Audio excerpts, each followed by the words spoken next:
we live? Okay. Hello and welcome to Ask the Right Questions. I am Slim Jim. Over there is Race the Raposa, who started streaming this week. I did, yeah.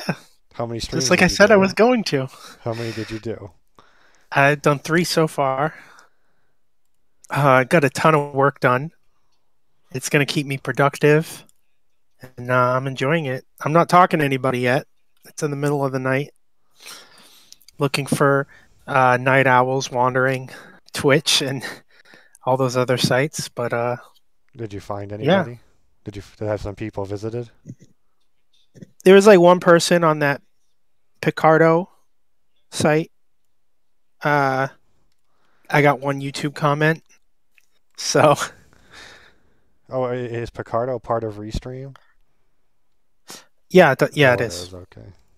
That it's all like for art.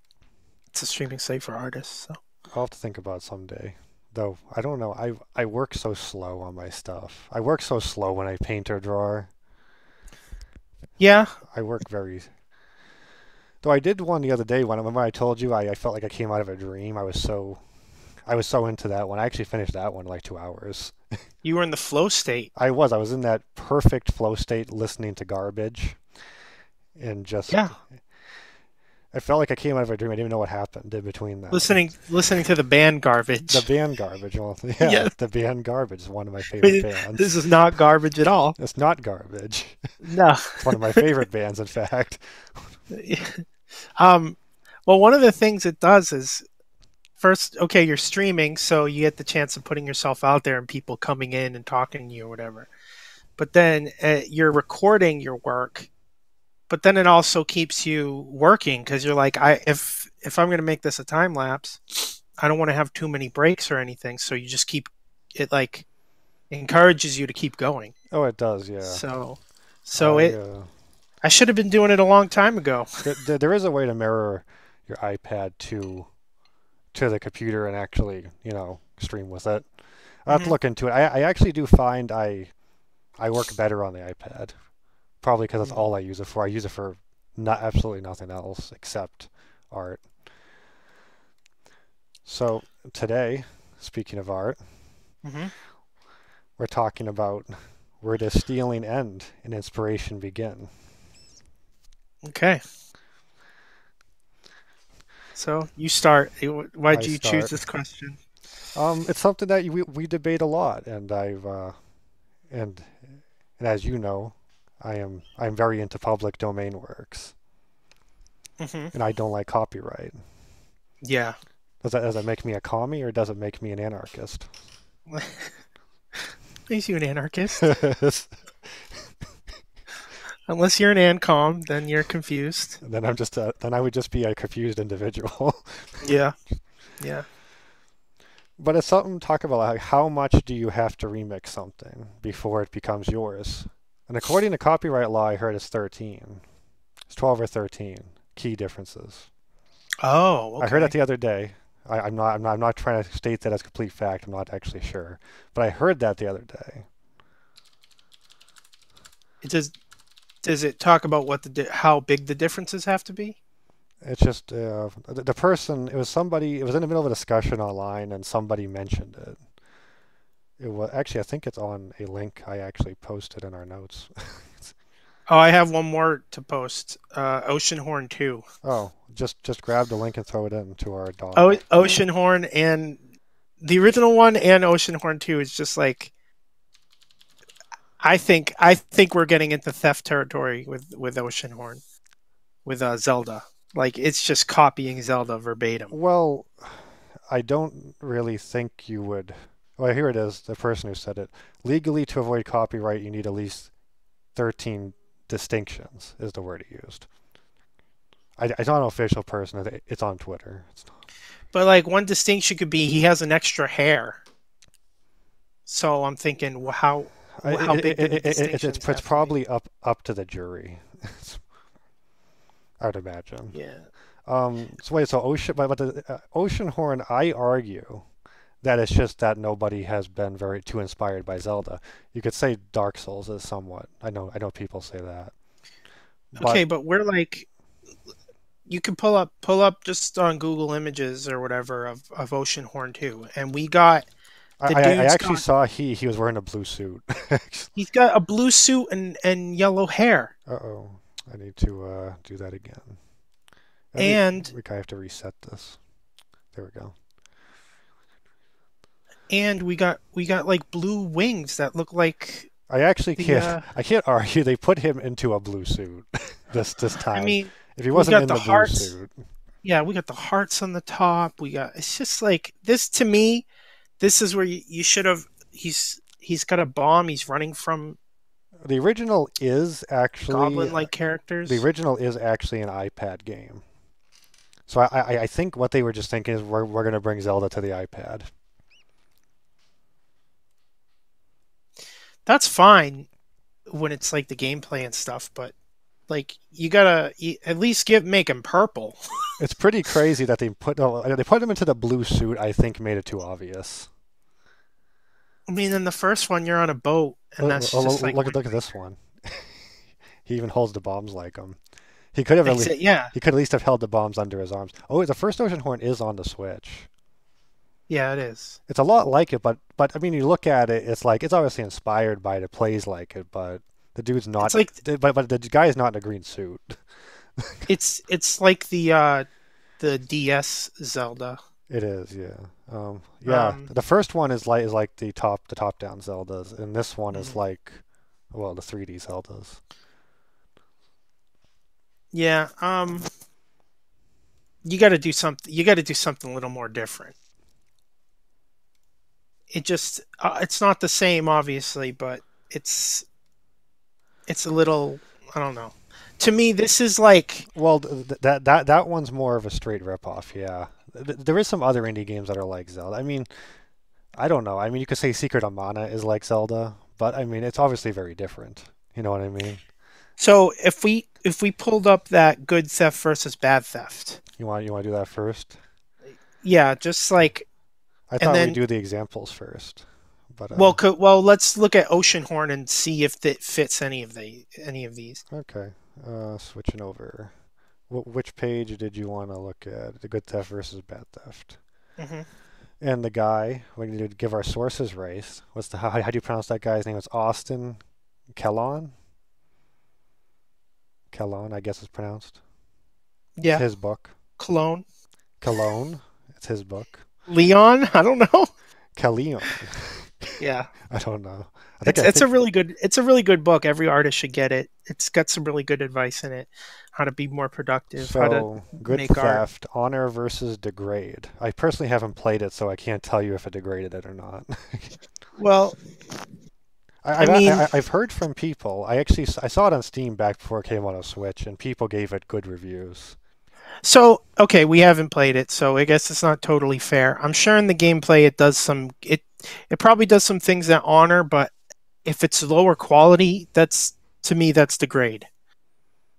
Hmm. You I have know, to keep in their budget. I have to keep in their budget.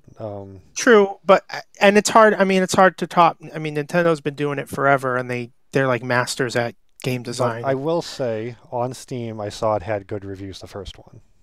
Okay, yeah, I'm sure it's pretty good. So, Does it study or does it skim? This artwork is it's just skimming. oh, I can open back up the page again. I think the graphics are pretty good, actually. Do you think it's honoring though? I think it's appealing. I don't know. I think it's pretty appealing graphics. I don't think it's amazing, but it's not ugly. I think it looks pretty good. Look at this one. The lighting looks good. No, it's not horrible. It just when I think about skimming, it's See? like you skim through the Zelda games and um To me, it looks more like it studied it. it's Look is at the it graphics. stealing Look at the graphics. yeah, is it stealing from many or is it stealing from Oh, one? It's kind of it's just stealing stealing. from Zelda.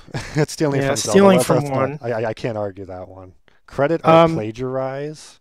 it credits, I assume. I don't think they can argue that they were they were inspired by Zelda. Yeah. The thing is, there isn't a lot of games that copy Zelda very closely. Yeah, that's It's not all true, other but games. I was thinking about the other day, what genre is Zelda? I think it is action and puzzle. I mean, the dungeons are just big puzzles, yeah. one after the other, and then once in a while is a fight. A lot of people argue it's RPG. I don't think it's an RPG. Is it transforming or is it imitating? It's imitating. Yeah. And is it a ripoff? Well,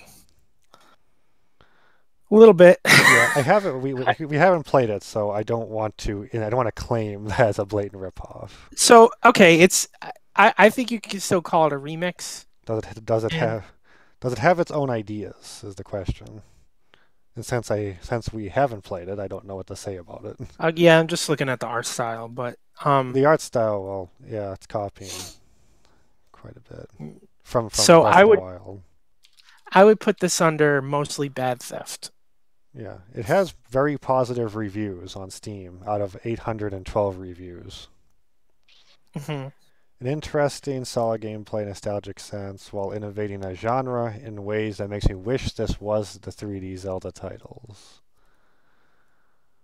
I'm not going to read the entire review, but this person seems to say it has some of its own ideas. He actually likes it Okay. more than some of the modern top-down Zeldas. Okay. Okay, Um, so I guess a good example of like good theft. I think you can put Star Wars and the Hidden Fortress at as good theft. are you praising Star Wars? Well, I was. It did sour my appreciation of Lucas a bit. And I don't see why though. If it would sour your appreciation, if it's if he was inspired by it. Because there's a little too much iterating or taking from Hidden Fortress. A little too much, but he does. I mean, he transforms it into a sci-fi movie. He Which is adds already a stuff big like the change. Force. That's a pretty big Oh, change. there's tons of it's good theft. It's and it's only the first movie. He then makes more movies and makes an entire Yeah. universe. Well, So they weren't flying in spaceships at Hidden Fortress, no, so that's a pretty no, it's got all the change. story beats though. It's got If a you lot of take the same something, if you take a story and transform it into a different genre, you're going to have to change a lot just to do that. Oh yeah, of course. So you want me to play this? Sure. I'll leave off the audio since it has the Star Wars theme in it. You can talk during it. I haven't seen Hidden Fortress yet, but I Oh, plan to. I plan to. okay. Let me. I wasn't pulling it up because of the internet connection, but Oh, that's okay. Let's see. Well, it's actually plain as day just watching it, so I don't think that scene's actually much like it. Well, he say that character is like Princess Leia, I guess. hmm well, she watches her country destroyed.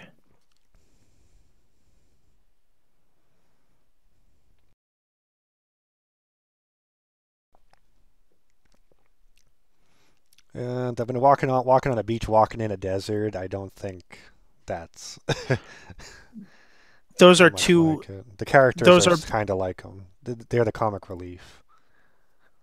well. It's what he liked about it was that the movie was from their perspective.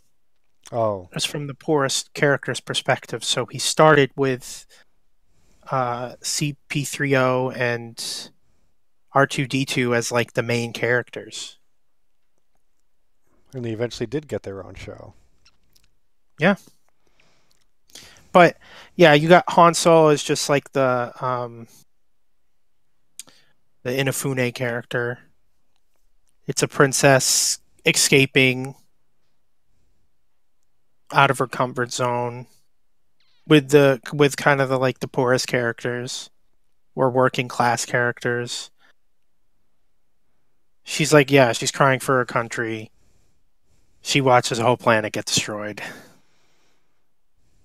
Uh, he's facing someone he like scarred him. Well, he has publicly said that that the lightsaber fights are based off samurai movies. Yeah, this is a thing where the Darth Vader character is like that character. He scarred him. He put like that scar on his face, and now he wants revenge.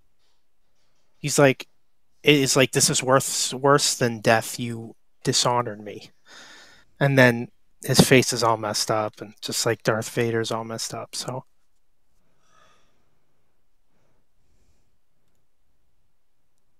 good remix though, It's a good remix. extremely good remix. Because I mean, those those are And you said it's only the first movie. yeah, yeah, for the most part. And those Kurosawa movies are worth remixing because they're just so good. There's such interesting stories and characters. And that was on the channel Batteries for Holden. And it will be copied into a description after the show. Um, and there's a forgot what I was gonna say. Oh, there's other Kurosawa stuff. There's if you if anybody watches the movie Yojimbo, that character is like very much like Spike Spiegel, very like wisecracking action hero type. And people like Steven Spielberg and Scorsese always credit Kurosawa to like inspiring them to make a lot of their adventure movies. So, I mean that whole that's another thing with film is the Lucas, Spielberg, Scorsese. They were the first generation to like. I think they were the first generation to actually like go to film school and be inspired by all those old movies, like inspired by some of the best movies ever made. So all their stuff is informed by that and kind of stands the test of time. It's true, yeah. They were, well, they were probably the first generation to be influenced by a lot of different film because they were old enough to grow up with film their whole life. They grew up with film and then they went to school and then learned more Because think about about it. before that, people were probably born before film and they could remember a time before it. Hmm. They were able to grow up with it their whole life. Right. But Which I can't speaking even of imagine, really. but speaking of remixes, Race, but we can remember a time before the internet. We do. It was it was fine. We, I was okay. yeah, we're the guinea pig generation. So speaking of remixes, how about Disney and all those public domain films? Mm. Oh well, I should say public domain sources. It's not books. They sugarcoat European tragedies. Oh, or well, they did a lot of American stuff too. 50 Disney movies based on public domain works. Remember, Disney campaigns against anything going into the public domain. Right. Right. The I wonder event, what Disney. I wonder what Walt himself would have thought of that. I don't know. I mean, that he would. I don't think he was involved. The laws for them. I think the first time it got delayed was the 80s, 70s or 80s. Do you think Walt would have stopped people from remixing Mickey though? It wouldn't surprise me, to be honest. But I don't know if he would have been against some of the works going to the public domain. So Adventures of Huckleberry Finn, Tom and Huck. There's a big list of them, 50 of them. Look, Aladdin, right? They remember that one, Race? That came Yeah. out when we were wee lads. Well, Aladdin is. It's also taken from Richard Williams films. That was The Thief and the Cobbler. That was worked on for 30 years. People who animators who worked on it went to Disney and they made Aladdin. Well, they wanted to get it done. Yeah. Alice in Wonderland, of course. That was actually pretty fresh in the public domain, I think, at that time. Bug's Life from Aesop's Fables. Man, Aesop's Fables are like 3 sentences. Aesop, yeah. Aesop. I wouldn't call that. I wouldn't. That's inspiration more than anything. I mean, Yeah, yeah. they're 3 sentences apiece, practically. Right. But going to our next part of Disney, The Lion King, based off Hamlet, and then we'll get into Kimba after. Hmm. But I have read most of. Have you read or watched much of Shakespeare? No, admittedly, no, I haven't. I've read some of them. I have read Hamlet. Though to be honest, they're better to watch because they're written as plays. Hmm. But here's the list of differences. There's a prince. There's a murderous uncle. Though in various interpretations, it's thought that he might be a figment of Hamlet's paranoia. Hmm. That's obviously why am I forgetting his name? Scar is very real, obviously, in Lion King. Important male friendships: Timon and Pumbaa. A love interest. The father dies. He appears in a vision after death, even. So the only thing it doesn't have is a happy ending. Happy ending. It added in moral guides, which is Timon and Pumbaa. Oh, okay. Father dies as a child is a happy ending. And then it leaves out, well, it leaves out the tragedy. Mother remarries, that doesn't happen. Hmm. Plot critical minor characters. I don't know why it's even worth listing, but okay. I guess it's trying to say it actually was remixed. Apart from Yeah, it, I mean, they took it and moved it into animals in Africa. I, yeah, I would never know if you never told me about the sources, I would have never known. Exactly. You know, Yeah. I I mean, it's actually didn't know that interesting. for a while, even until you said it like a few months ago that it was based off Hamlet. Oh, you didn't? No, it, it, it's this in is The Lion King. it's in the special features on the DVDs. It's my remix of Hamlet. Yeah, I was a huge fan of it as a kid. So, now we get into Kimba. I can scroll down. Where'd I put that link? No, that one. Now this, I'll set it to automatically scroll a bit. But Kimba the White Lion came from Tezuka. I haven't seen it. Have you, Race? No, I haven't. Was it a manga first? It probably was.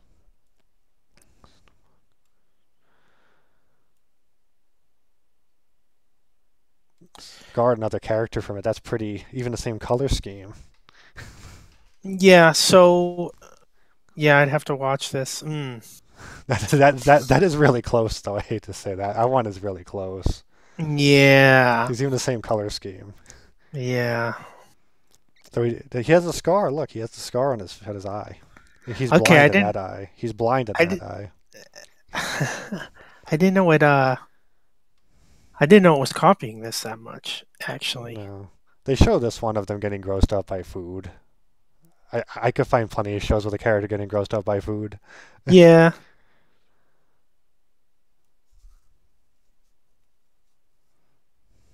Simba's hanging from a cliff, and if he falls, he will seemingly meet his death. Also, in both shows, a villainous character looking at the character with evil expressions. That's more of a trope, Hmm. I would say. But they were certainly inspired by it, I'm sure. Wait, so is Kimbra inspired by Hamlet too? I think Kimba's like a kids kind of thing. I'm not sure. You could I have to read the plot. I don't know what the plot of Kimba is. So that would be kind of like the people at Disney took Kimbra and Hamlet and kind I of mean, put it well, together. Kimba's 52 episodes. It's very episodic, I'm sure. Oh, okay. Okay. Kind changes. He angers nearby villagers. There's a hunter in Kimba. We could watch it and come back. We could watch it, see what makes it great, or we could read the manga, whichever. Yeah. It's only 3 volumes for the manga. Then the show was Okay. made and probably added a bunch of filler. Yeah. We'll have to come back to that one, right? Add it to the list. What makes it great? All The right. 3 volumes of Kimba.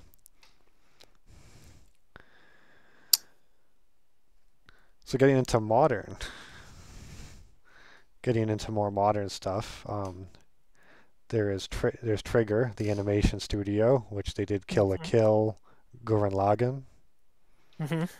and their most recent one was SSS Gridman, which is a part of the Gridman franchise, which is a spin-off of the Ultraman franchise. What? Okay. Instead of a guy just transforming, he has to transform from a computer into a giant robot. Now, all those Japanese shows are based off Ultraman, right? The source of all the giant robot shows, I do wonder what the original source is. Well, Is it's Ultraman? like I don't want to say Ultraman is the original. It's the oldest one I've probably watched, though I will say that. it was like Power Rangers and stuff. That all spawns from. Well, Super Sentai was the first, which is what Power Rangers was. Oh, okay. They weren't a giant robot though. They were a team of people fighting. Yeah. Is a Now Sentai film? that's a remix of martial arts. Oh wait, well when did Yamato come out? That might be the oldest one I watched of a mecha anime. Yamato wasn't exactly mecha. Well, I'm just thinking. sci-fi.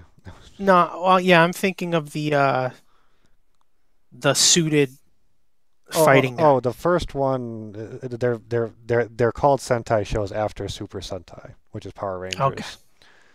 Power Rangers is the U.S. adaptation of it. Okay. Oh, yeah. I really hate going on Twitter. So that's like that. There can be entire genres that are remixes of one thing that was first.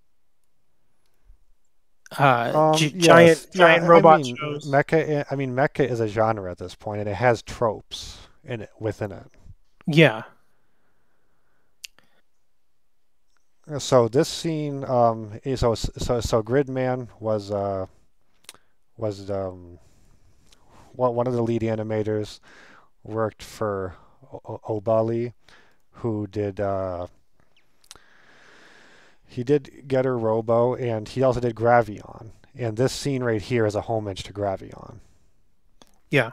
And he actually commented. He made a comment that this scene matched it. You can watch it. Watch the animation. Okay.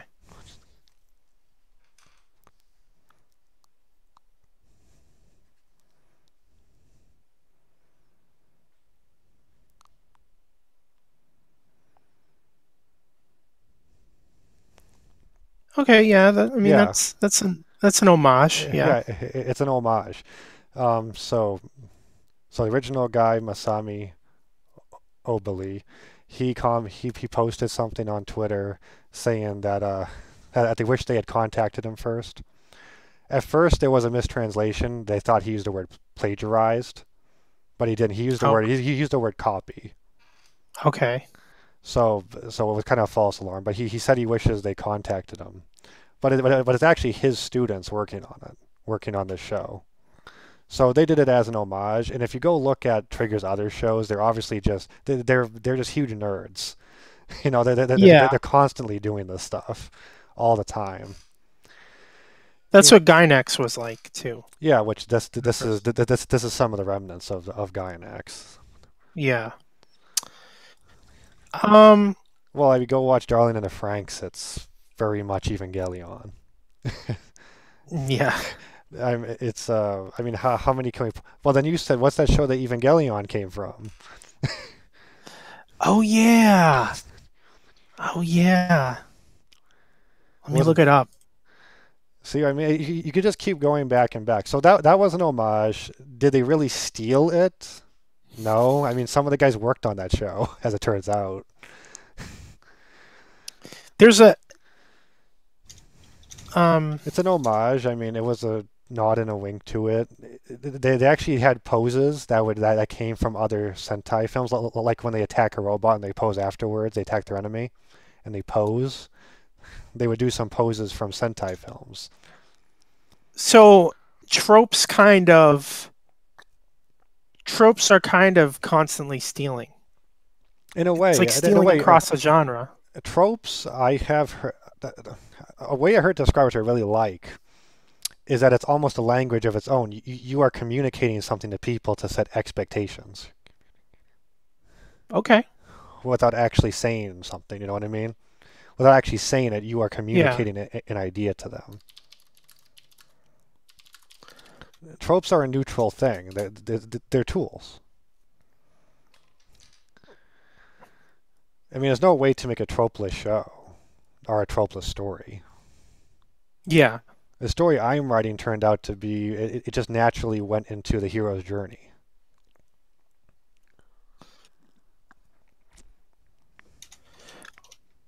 Well, story structures are a little bit different than a genre trope because a genre trope is like, okay, these are usually the things that that happen in this genre. Well, Whereas a I story can trope see is something that. that goes across all genres. Well, I don't know. The hero's journey is listed on TV tropes, so. Is that a trope itself? I mean, it's a series of events. I mean, it's a story as old as time, though. It's a structure as old as time. Yeah. It just naturally went into that without me thinking about it. I only realized it afterwards that I ended up going that way just without the call to action. Hmm. You just keep talking. I'm trying to find the uh this page on the Ava wiki that shows all the So you inspirations. saw the animation. Would you call that stealing? I mean, yeah, but it's an homage. It's meant to represent something. It's intentionally done rather Yeah, than yeah, it's deceivably intention. done. Yes, it's intentionally done. So it does intentions matter with this question? So say they ripped off the whole story. Then you're stealing. That's one. It's a few seconds of animation that he poses the same and then attacks. Yeah. I mean, but then there's also parody, And right? parody is protected under copyright law. Yeah, because that's intentionally making fun of it. Like they know. It's kind of a form of commentary Yeah. in a way because it doesn't have to be funny. You could be saying they're evil bastards. Right. It's almost like a form of commentary where you're taking the entire work and turning it on its head. Mm-hmm. Um. Yeah. I think the question is where does the stealing begin, right? So where does stealing end and inspiration begin? Where's the line? And the line is very blurry. If you want to talk about Trigger again, Gurren Lagann, its plot is very much lifted from the Shin Getter Robo manga. Did you watch all of Gurren Lagann? No, I didn't. I No. watched like half of it. Oh, well, I don't know if you got to the part. There's this green energy they discover that affected the evolution of the human race. Did you see that part of it? No. Well, in both those stories, in Shin Getter Robo, you know how in Gurren Lagann most of the human race is extinct at the beginning. Yeah. Yes, so that happens in Getter Robo Oh, because of oh. aliens. Okay, Gurren Lagann. That's right. I did see all of Gurren Lagann. I thought you were still talking about Oh, Gridman? No, yeah. no. Well, Gridman's new. You haven't watched it. I know that. No, Gurren Lagann is the giant drills and the guy with the big pointy sunglasses. Okay. So, do you remember how in that show that there's this green energy? So, let's start at the beginning. So, the human race is almost extinct because of aliens. And the aliens Yeah. come back and they're screwing everything up. They're being evil bastards, that part. Then as the story goes on, they eventually discover this green energy that affected the evolution of humanity. Yes, and both those plot points are in Shin Getter Robo, which is a Okay. manga and is also it's also an anime series from the 70s, I believe. No, wait, no, it started 70s. Shin Getter Robo is from the 90s. It's actually something like Evangelion too. Man, I'm trying to find this page, so I'm like, sorry, I'm but not doing my best on this show. Just trying to find this page so because it's a people whole list of inspirations of Evangelion, which I thought for the longest time I thought Evangelion was completely original, and in many well ways it is. well In no many ways, it's it is extremely in ways it original. is. I believe in Getter Robo the robots bleed too. Oh, okay.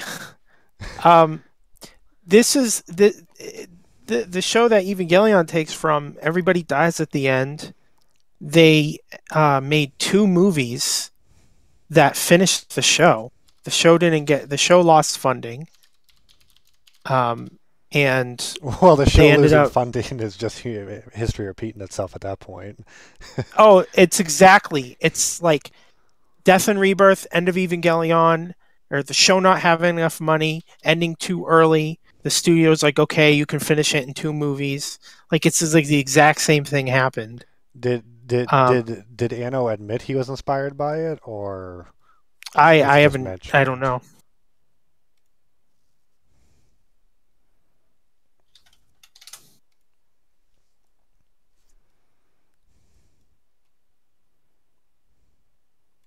You told it to me, and I never heard of it before. I don't think it was a really long anime too, wasn't it? Yeah, yeah, it is very long. Didn't it It's like have from the Angel? 70s. Did it have Angel in the name? Have what? Did it have the word Angel in the name?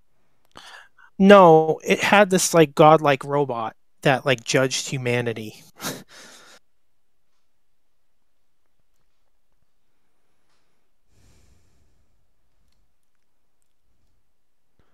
Well, I don't there's know. a list of tributes and homages to Evangelion and other shows here too. Well, yeah. Is this it? No, it was a really long series. I don't know. Yeah, We'll have to find it again later. yeah. But not now. You're going to be deeply disturbed by this.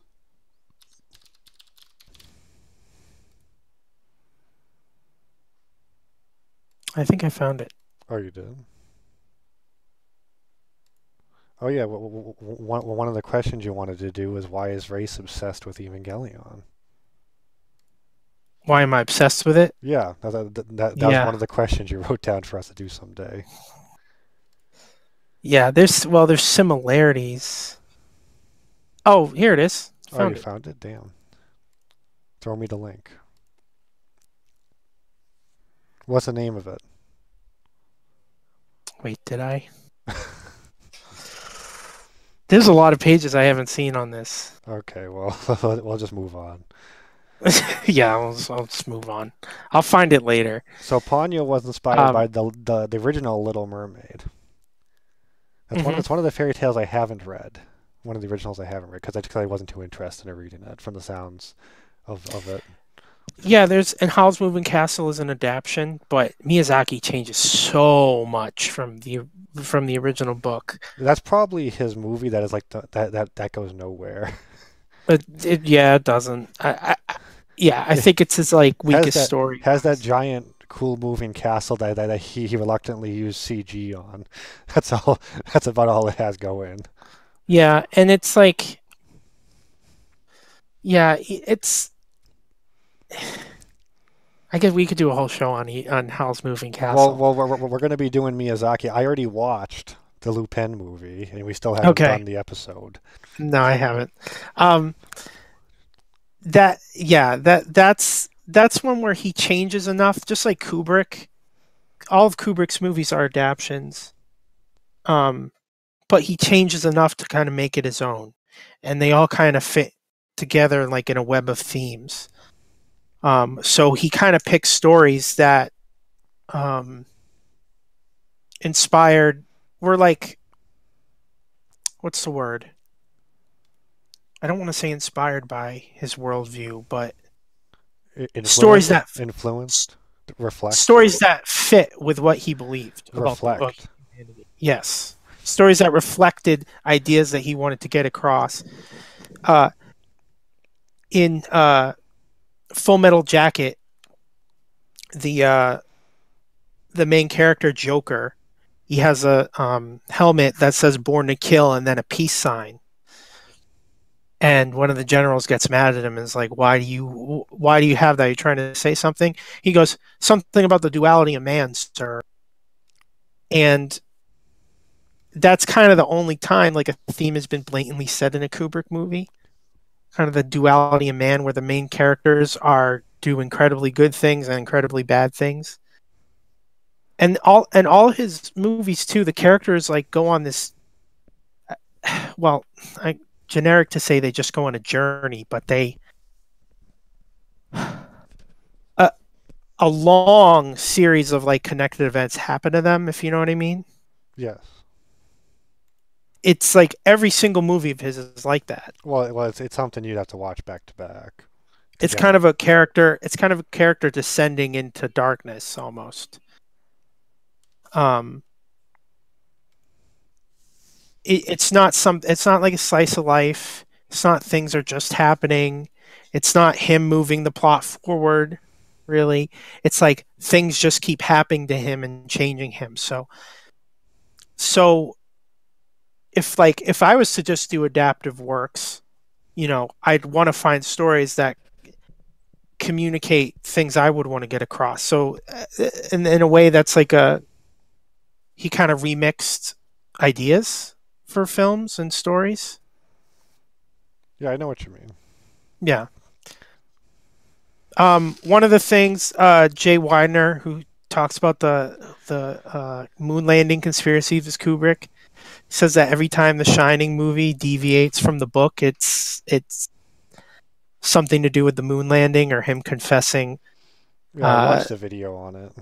Yeah, Room 232. If anyone's seen that documentary, it's I, it's I, I, extremely I honestly interesting. wonder if most of it is just like linked to the fact that the kid has pajamas with that rocket on it. Well, the thing that people say is that Kubrick was so obsessed with every single frame in his movie that had to be there for a reason. And Because I he mean, would constantly reshoot until it was perfect. yeah, and it's like the connections in the movie are a little loose. I'm not fully convinced by it. It's still extremely interesting, It's still but no, it's a very interesting theory. there's one thing he says where in the movie the character's car is yellow, and in the book it's red, and in the uh, in the movie the yellow car gets destroyed. I mean, the yellow car crashes. It's like in the snow, and or no, it's a red car that crashes. And he says that was Kubrick kind of telling Stephen King that I'm destroying your story here. I'm like making it my own. I don't know. It's whether he's right or not. I found that relevant. Has Stephen King commented on that? Oh yeah, he doesn't like the movie at He all. doesn't? No. Oh, No. okay. His is way more like supernatural, and it's about his. It was a personal.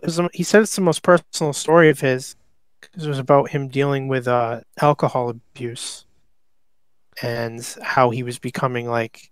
It kind of like he felt like it possessed him, I guess. He says it about every book. I hate Okay. to say it, Well, but he does. The reason he wrote so many books is because he was in a crack confused uh, mania, as he oh, types. really? Yeah, Okay. that's how he produced so much work. Like he says, his book Cujo, the one about the dog that goes rabid. Yeah. He said he said that it's a pretty good book. He wishes he could remember writing it. Wow. So, okay. I did not know that because No. I've heard that about people like Philip K. Dick, and his books actually read like he was on drugs.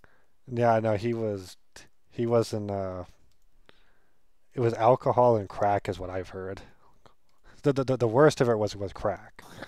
Philip K. Dick was like LSD, paranoid, thought aliens were contacting him. Oh, well, that's something else. That's something Yeah. else entirely. Stephen King's just a drugged man in the woods.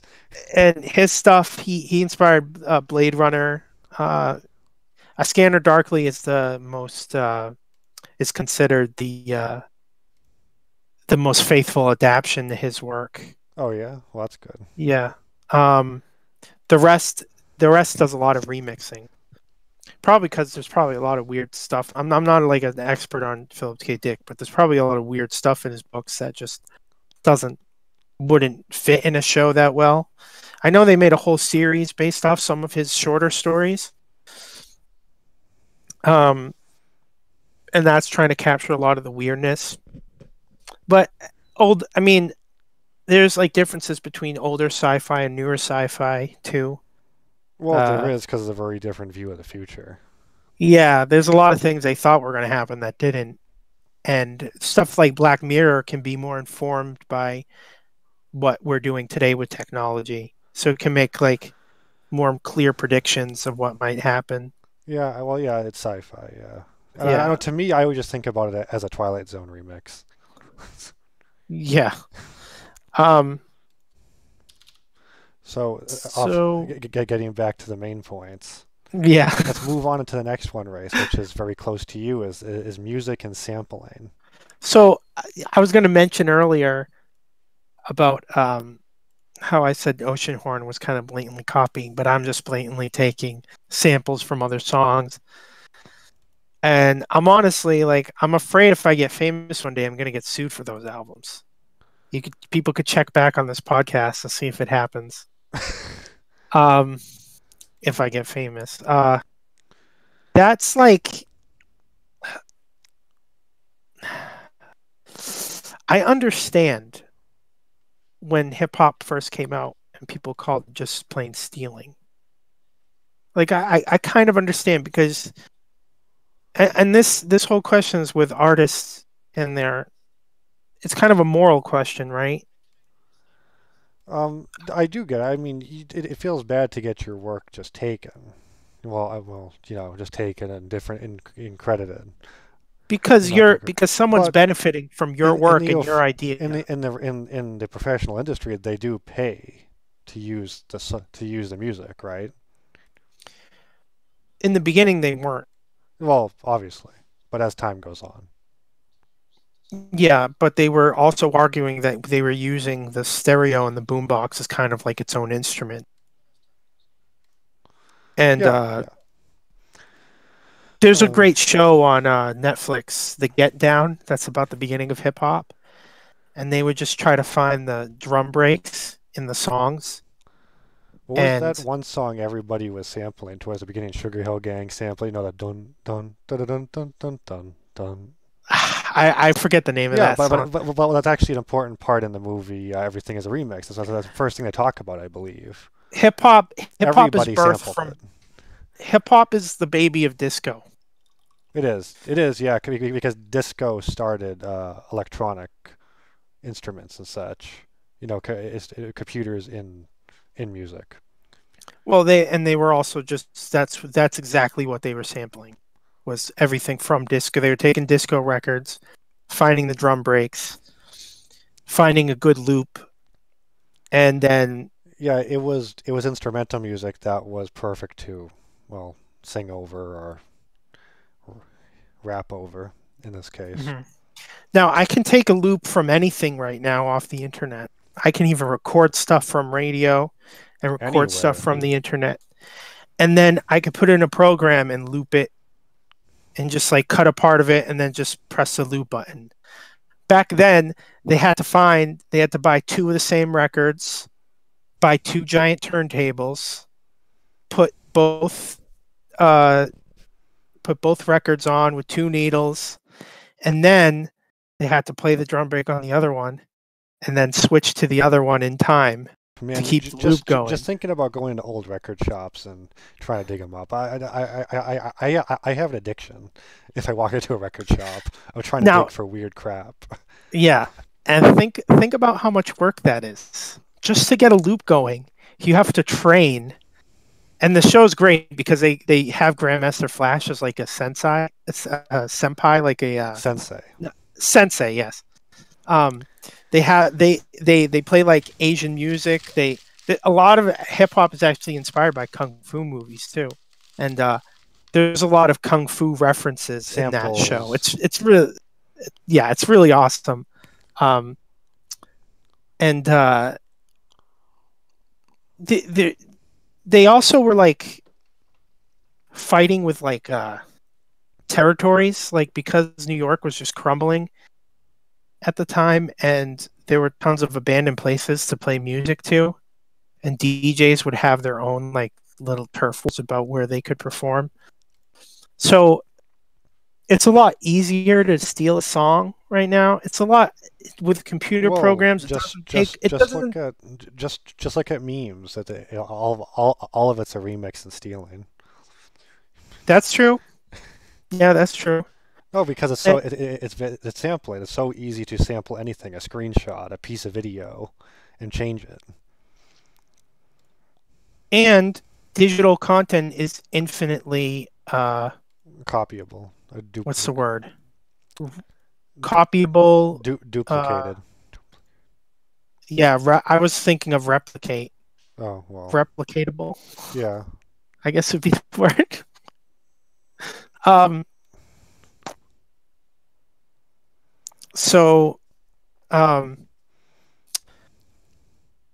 I guess when I think back then of how much work it took to actually get a loop going, that's a little less stealing than I feel what people do now.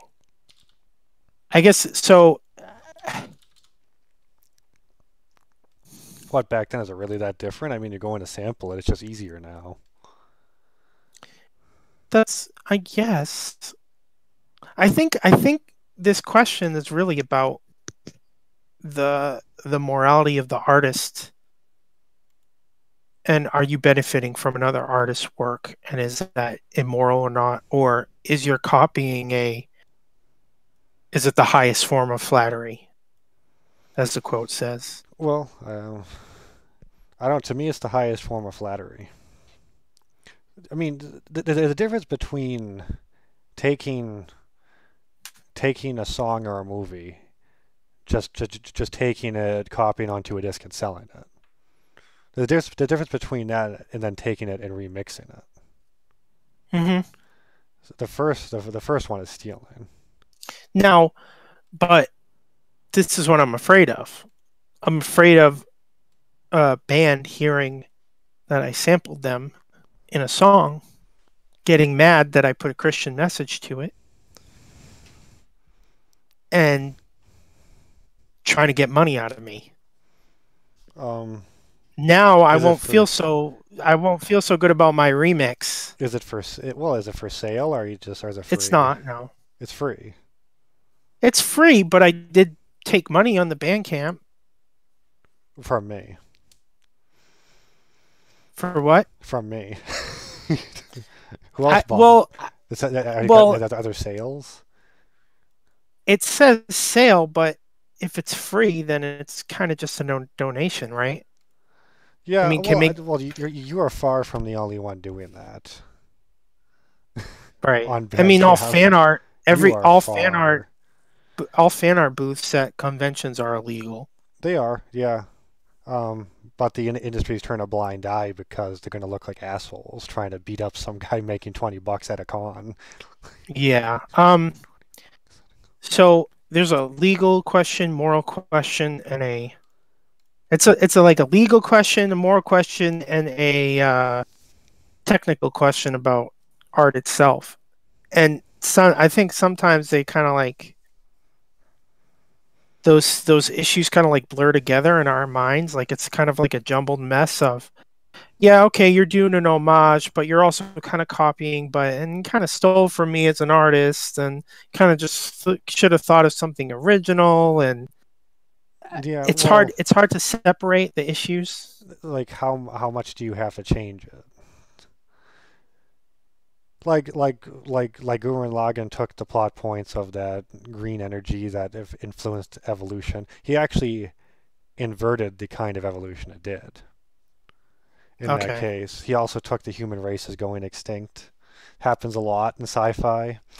I have to say Yeah. that one happens a lot. But it's still so much of it is different. The characters are different. The characters' personalities are totally different. Um, you know what I mean? Like if you watch them both side by side, they're veering off course a lot from each other. Yeah. Right. And then if you even take that one piece of animation that was in Gridman, it's only a few seconds of an entire series. Um. So I guess the answer to this question is 13 differences decided by the government. 13 differences decided by a group of your Exactly peers, 13. at least, Exactly at least. 13.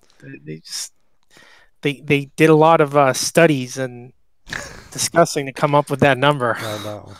Um, well, like I was saying, there's a difference between downloading it, throwing it on a disk, and saying it's yours. And Yeah, I mean, I'll take this quote from here. This book, "Stealing Like an Artist," incredible book. The writer Jonathan Lethem has said that when people call something original, 9 out of 10 times they just don't know the references of the original source. exactly, yeah, it's true. I mean, I listen to hip hop all day and won't be able to tell you where the samples came from usually, And even right? in yeah, yeah, yeah, um, yeah. No one, I'm not gonna tell people where my samples come from. Only you and like close friends, but I'm not gonna tell the internet. Um, I want to because I want to show people how I remixed it, but So I gotta fear people abusing the political system. I used to worry about it a lot more. I don't know, kind of like until I realized where so many other artist influences came from and how close they can be, and especially when you find out how few story templates there are, like the hero's journey, 3x Yeah. structure, 4x structure.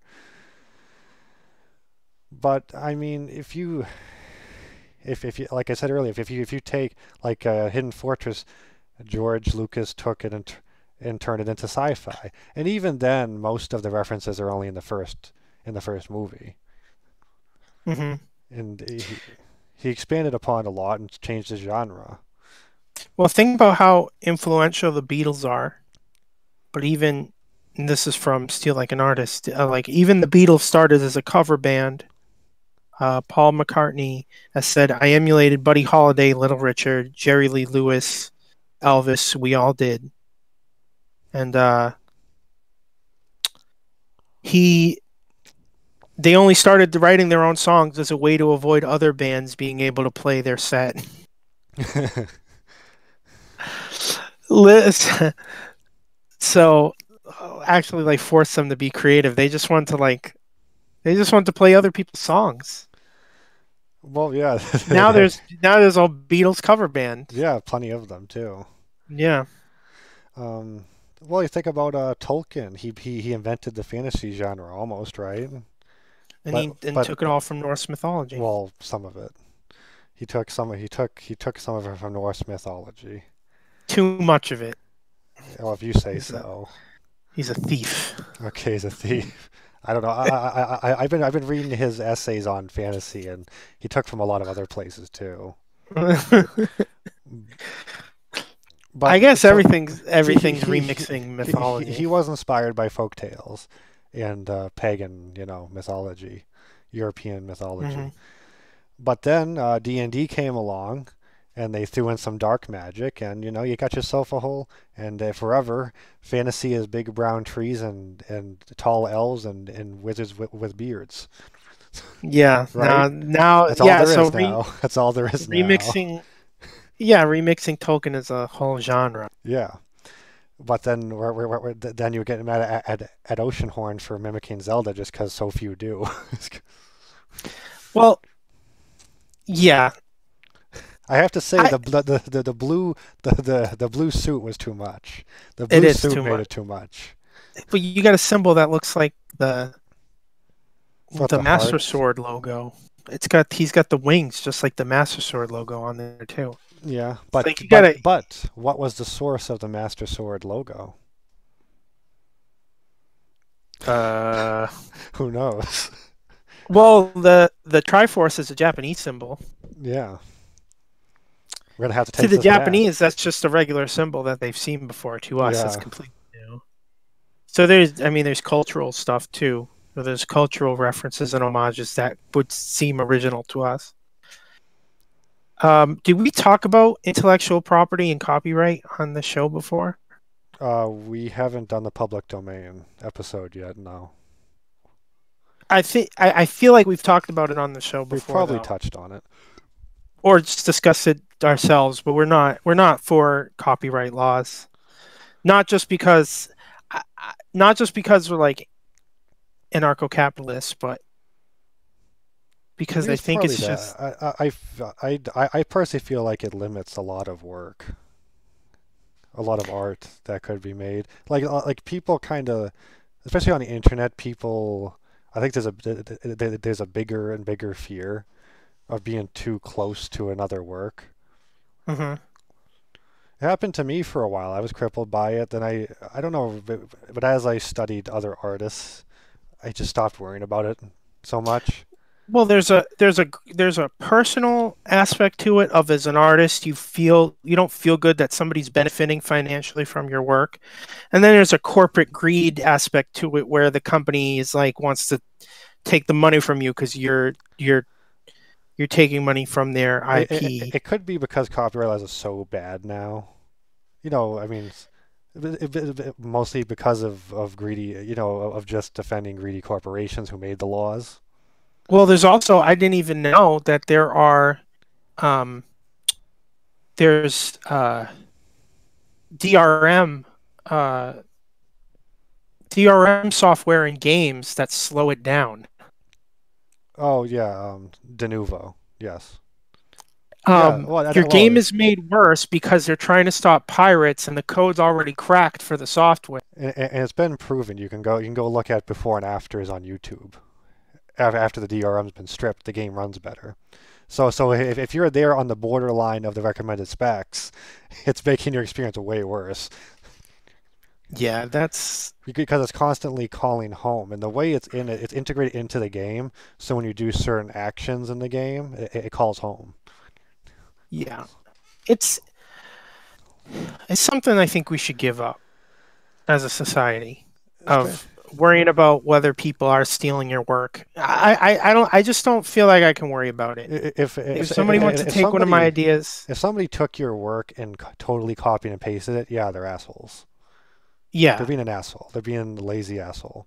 But I'm also not like I'm not willing to move a mountain to try and stop them. I, I just Yeah, don't feel yeah. it's worth it. Yeah, I mean, Then if somebody did and you went online and your fan base knew, I mean, the other guy's gonna get hell for it. Who did steal he's it? it should be public shaming Yeah, for exactly. blatant copying should be enforced by public shaming, and fans of that artist should go after that person for just And call them straight up out. And copying call work. them out. Yeah, But that will that is work that is that so is what much better. happens. That actually is what happens nowadays anyway. It's public shame. I mean, Yeah, but if you steal an independent artist, they're not going to hire a lawyer because they can't. we're stopping people from remixing and sharing work because we're afraid of companies Yeah, coming after us. I want to play my own music on my stream, but I have to look for copyright free music so that YouTube doesn't mute my live stream video. I'm already going to do a time lapse without all the sound, but there might be something I want to save in there. Or maybe I should just, I don't know. Maybe I should like when I talk to somebody, turn off the music and then highlight that and put it on YouTube if it's important enough. there is some way that when you talk, it will automatically lower the background music temporarily while you're talking. Oh, okay. I should try that There's then. ways to do it. I don't know how to do it, but there's ways to do it. So There's also a thing where if you're small enough, they won't go after you either. So, no, yeah, we yeah. we Well, do we do companies and the government does too much to try to protect artists. Um, I think trying to stop theft or stealing of art is stopping people a lot from remixing and it still scares us some, although we've gotten over it a lot more. yeah. Now the like the ambiguous like moral feelings I have with somebody just blatantly copying my work versus the benefits of remixing art and taking inspiration. Uh, those benefits far outweigh that. Like whether we like it or not, almost everything's been done. Story-wise, music-wise, melodies have all been done over and over again. Chords, most of the biggest pop songs have all the same chord progressions. They do, yes. What's So you can't get away from it. I remember one clip from an interview with Billy Joel, and one day he was listening to Mozart and realized that one of his biggest songs was just a melody from Mozart. And he's just like, yeah. So if you're worried about not coming up with an original melody, like it's all been done. There's only so many notes. What is it, on the 12? scale. Yeah, there's only so many notes. You can go into like the dissonant stuff, but all the stuff that's appealing to the ear, there's only a finite amount of it. And again, there's only so many different types of stories you can write. I think you should, if you're an artist, you should worry about how much you're taking from something. I think Oceanhorn is going too far in taking from Zelda. I think you need to come up with a little more differences At least than what they have. visually. At least visually. Yeah, visually. You're going to have to buy it and play Erase for the show. I really wasn't too big on playing it. I kind of don't want to play it in protest. I want to publicly shame them for their theft. Maybe I'll try it out and see how close it is. I feel like we kind of have to at least give it a chance. Okay, all right. Yeah, I'll try it out. I'll try it out. I will. I don't mind. I'll try out. It's just the most recent example I could think of. Yeah. I mean, most of the indie games now. The blue suit did it. Yes. The blue suit is what did it. Most of the indie games now just are copying the NES and SNES games. I mean, whole genres of video games are iterative. Well, genres. Well, a genre is iterative. It's like a grouping of remixes. Genres are, yeah, it's what they are. I mean, somebody had to do those elements first. Now, the first mecha anime, that's the real original. That's the one to be appreciated the most. Like the first in the genre is the one to be appreciated the most. I do wonder what the first one was. The oldest I've watched.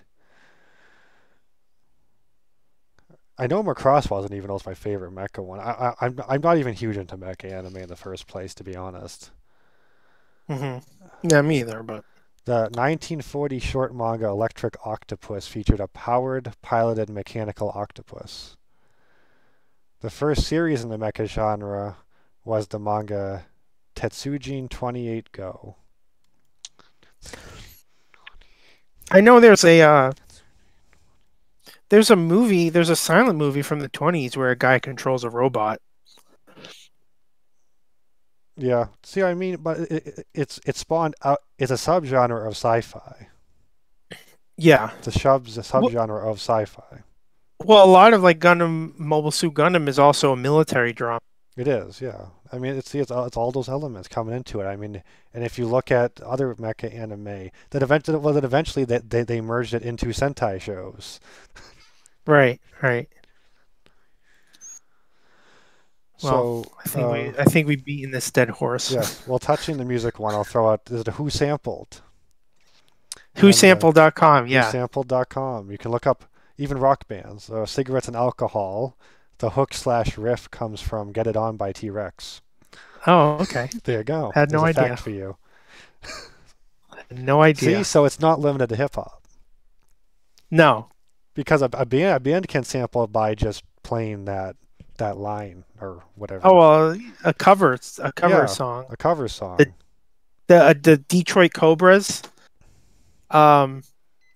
That's a cover band where they feel completely original because they're doing such obscure tracks. It's true that happens. If you go back and look far enough, like I started reading Tolkien's essays about his inspirations, went back to those, trying to get more to the roots of it all. But then I'm also going to combine it with some, East Asian spirit type stuff. You got yourself something new in the end. Yeah. If you go back far enough, people won't recognize it. There's tons of obscure stuff you can take from back in the day, people, just artists who never made it, who never got big in their time, never had any influence, but they can influence you. And it's all on the internet. I'll go back to that show, The Get Down. There's this girl who plays all the big disco records. And again, this is just like pre-internet. People are just going out in New York, and the DJ's just playing stuff, and it could be completely new stuff that they just got that day, just a physical record that somebody handed to them that day. It's like, oh yeah, that's pretty good. I'll play it tonight, and I'll play it the next night, and maybe I'll play it a few weeks from now.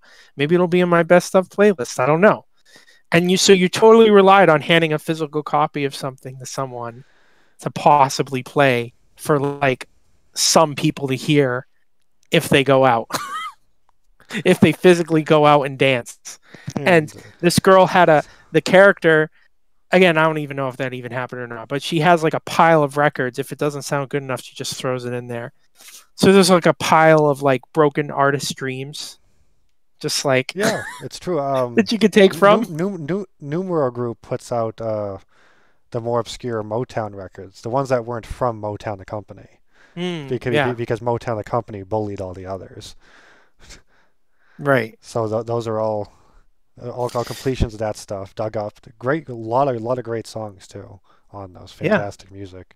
So and if you did a cover band of them, people thought you wrote them yourself. So I'll finish on an example of a modern genre. This is called RPG lit. They're books written. It is sci-fi and fantasy stories, but they are gamified. Like it's typically people who get transported to another world or universe, and the rules of the world are based off video games and RPGs. And it gets really meta where the characters will recognize it sometimes, that they are, in fact, inside of a world with, with video game conventions.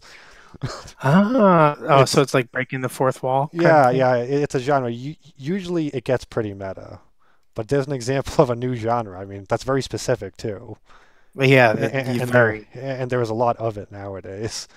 What was that anime show on TV, Kappa Mikey? You remember Kappa Mikey? A little bit, maybe. It's not, the art isn't very good. There we go. But that's like, I see it. Yeah, I see it. Well, the main character looked like shit, but everybody else was kind of cool. It's like a show that kind of like poking fun at anime. Yeah. It's like a regularly drawn character in an anime show. Oh, it was on Nicktoons. Yeah. I just want to mention Vaporwave before we end the show. Vaporwave is completely iterative genre. It's all based off 80s synth pop and city pop from Japan, which sounds completely new to us. Plastic Love is just like this new modern day hit that's just like from an obscure record in Japan. Well, it's not obscure in Japan. She's a famous artist, but that's just like that's a song she wrote decades ago that's like now a modern day hit. It was dug up. Yeah, and it's also inspired by like the like Windows 95 sounds, early CG, 80s like videotapes, the sounds, the look of videotapes, and like bad recordings, like lo-fi recordings. That's where like the limitations of a format become an aesthetic.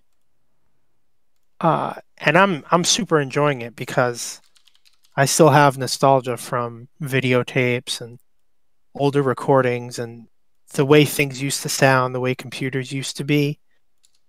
And I think that's like a whole genre that's kind of referencing and tapping into people's memories of older formats. Vinyl records are being pressed and made more than ever today. There's that phrase, everything is new again, or everything old is new again. We're kind of like we're like halfway through like kind of a '90s revival of everything. Uh, Well, because yeah. you're Well, the you 80s and the 80s has been back for a while, but the 70s was skipped. yeah. The 70s was I, skipped. and you know what? I think this whole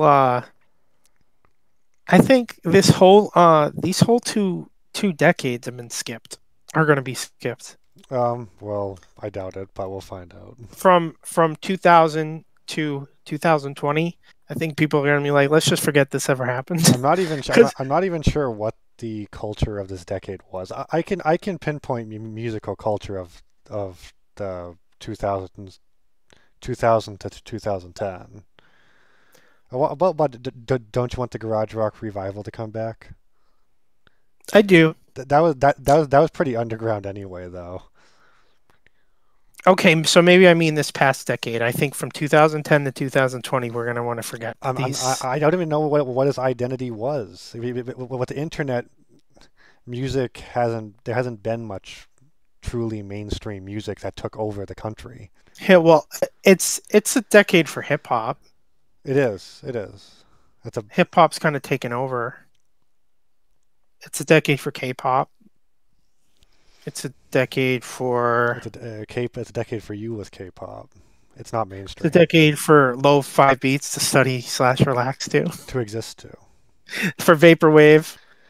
Okay, maybe we Uh, won't remember it, but I feel like it. I feel like this whole a lot of what's going on right now is just referencing older stuff and not coming up with their own new I don't know. A things. lot of times I feel like now with music, it's whatever little corner of the internet you fell into at that time. There is a lot going on. Hear that chewing that ice. Oh, I'm sorry. That Um, I was thinking about how much pain my teeth would be in. it's not that bad. Hurts my Um, teeth. that's true. There is a lot. There is a lot more going on art wise and news wise. There is well, the internet has let you burrow into a corner. You know what I mean? Maybe With so. Maybe K-pop, it's the with K-pop, you fell into that corner finally. yeah. Maybe this is the end uh of decades having um Identities. identities. Yeah. It can in a way. I mean, it can. There's fashion trends, I guess. Stuff like that. We typically think about it in terms of music. Well, it is the era of over politicization of everything. It is. It's the era of SJWs Oh and man, I have such nostalgia for outrage culture. yeah, no, that's what I mean. I think we're gonna like forget because of that. I think we're gonna But forget a lot to of be this. fair, when you talk about style in a decade, it's typically fashion and music. Hmm. That okay, we'll do a whole show on this because I have a theory that there's that the art movements are in between the decades. And Yeah, well, no, there is the animation I revival in the think 90s, 95 flat to style 2000. 50s. Yeah, 95 to 2005 is its own decade. I don't think so. You don't think so? You don't It, think the early 90s is still stuck in the 80s a bit? no. Okay, we're gonna have to do a show on this then I next week. listen. I mean, it always lingers a little bit, but whatever. We'll talk about another show, I guess. Yeah, I don't. yeah. I will say it lingers a bit. Yes, I will Well, say that. we could go through the whole 19th century if you want. Okay, we'll go to the whole 19th century, I mean, we could go from the like 20th century. I like mean, 25 to 35 is its own decade in a way. I will say the decades linger a bit I before it remember you transitions. agreeing with me on this in high Well, school. We talked about what I said is that a decade is most condensed with the last 3 years of the decade. Typically, it's very well, condensed. It's there. the, It's at full force. well, look at the hippies. Like every It's time you see the 67 to 69. every time you see the six, it just says 60s though.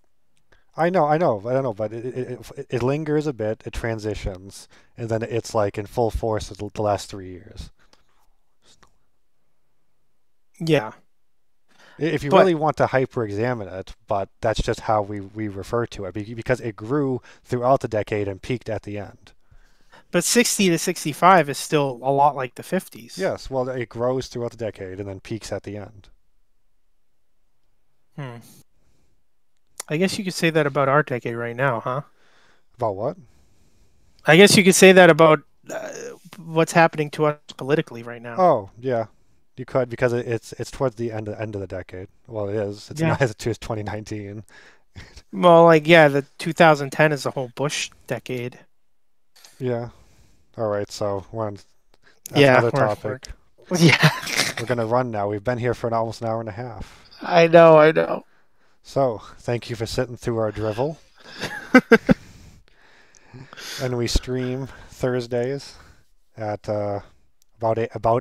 between. We start somewhere between 8 and 9 p.m. Eastern Standard Time.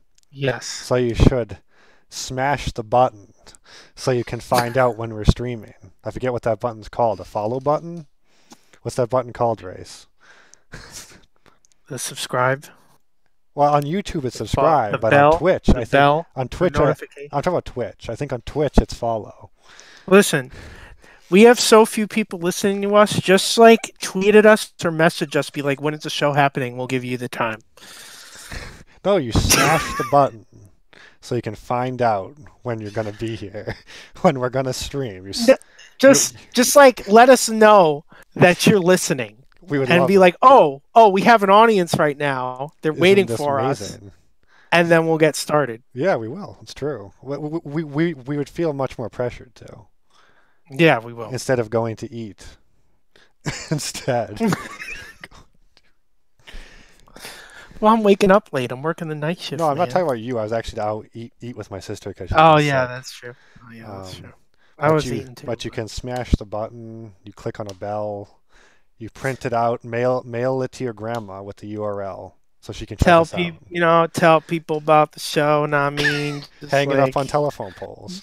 just like check it out, man. Like we're doing a show like It's not a everybody bad else show. on the internet. It's not a bad show.